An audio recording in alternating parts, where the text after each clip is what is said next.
Social મીડિયાએ ગોગંબાને ગેલું કર્યું એવું કહી શકાય. ધનતેરસના દિવસે આજરોજ ગોગંબામાં મોટી સંખ્યામાં લોકો માતા લક્ષ્મીજીનું પૂજન કરવા બજારમાં સામગ્રી લેવા ઉમટી પડ્યા હતા. સોશિયલ મીડિયા ઉપર ફરતી થતી વસ્તુઓ લેવા માટે આજે ગોગંબામાં લોકો પૂજાપાની દુકાનોમાં તેમજ બજારોમાં ખરીદીનો માહોલ આજે જામવા પામ્યો હતો.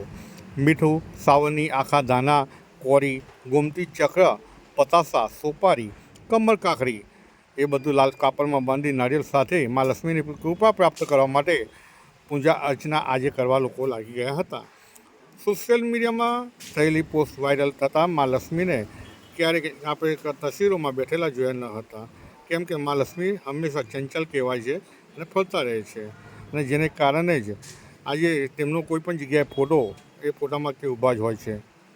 જોકે ગોગંબા તાલુકાની અંદર આજરોજ ગોગંબાના બજારોની અંદર આજે સોશિયલ મીડિયામાં થયેલી પોસ્ટને કારણે મા લક્ષ્મીજીના પગલાં તે ઉપરાંત લક્ષ્મી યંત્રની પણ ખૂબ માગ રહેવા પામી હતી.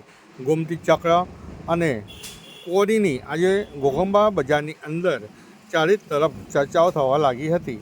આખું મીઠું, દળેલું મીઠું તેમજ કોરીને લીધે લોકો પૂજા સામગ્રીમાં જોડાયા હતા. રીતિ શાહ સાથે દિવ્ય ભાસ્કર, ગોગંબા.